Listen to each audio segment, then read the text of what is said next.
નમસ્કાર. સદભાવના વૃદ્ધાશ્રમ રાજકોટ દ્વારા છેલ્લા 9 વર્ષમાં ગુજરાતના અલગ અલગ 19 જિલ્લાઓમાં 30 લાખથી વધુ વૃક્ષોનું વાવેતર કરવામાં આવ્યું છે અને એને મોટા કરવામાં આવ્યા છે. આ માટે સંસ્થા પાસે 1600 માણસોનો સ્ટાફ છે, 400 પાણીના ટેન્કર અને ટ્રેક્ટર છે. મિત્રો, ભાદરવા મહિનો ચાલુ થઈ ગયો છે, જે પિતૃઓનો મહિનો કહેવાય છે. અને તમે સૌ જાણો છો, આપણી સંસ્કૃતિમાં, આપણા દેશમાં, આપણા ઇતિહાસમાં પીપળાના વૃક્ષનું અનેરું મહત્ત્વ છે. કેટલાક એના પીપળાના વૃક્ષના ફાયદાઓ હું આપને જણાવીશ.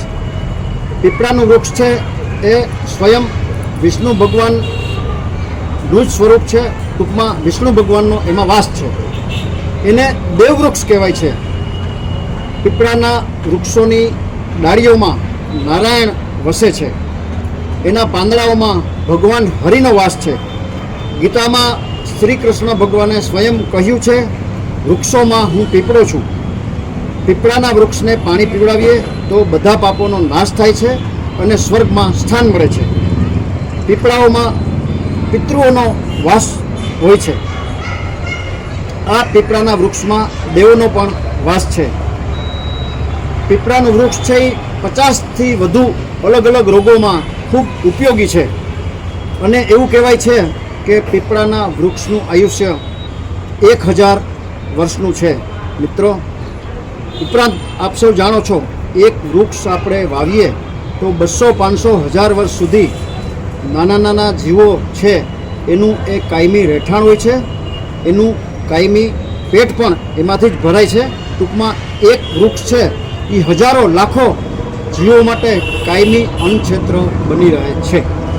મિત્રો, આટલા બધા પીપળાના વૃક્ષના ફાયદા સાંભળી અને તમને એમ થાય કે મારે પણ આ પૃથ્વી ઉપર મારી કાયમી યાદી મૂકવી છે, અથવા આપણા સ્વર્ગે સિધાવેલા વડીલોની યાદીમાં એક પીપળાનું વૃક્ષ વાવી અને એના આત્માની શાંતિ થાય, એને મોક્ષ મળે એવું કાંઈ કરવું છે, તો સદભાવના વૃદ્ધાશ્રમ આપને મદદ કરવા તૈયાર છે. 3000 રૂપિયા એક વૃક્ષનો અમને ખર્ચો આવે છે. આ ઉપરાંત દર 3 મહિને તમે જે વૃક્ષ વાવેલું છે એનો તમને વોટ્સએપથી એ વૃક્ષની શું પોઝિશન છે એના માટે ફોટો મોકલવામાં આવશે.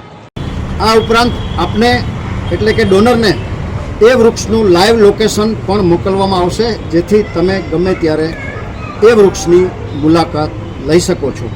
વિશેષ માહિતી માટે મોબાઈલ નંબર 9510402034. આ વિડીયો આપના ગ્રુપમાં વારંવાર શેર કરી સમગ્ર ગુજરાતને લીલુંછમ હરિયાળું બનાવવાના આ અભિયાનમાં આપ જરૂરથી સહકાર આપજો એવી આપ સૌને પ્રાર્થના.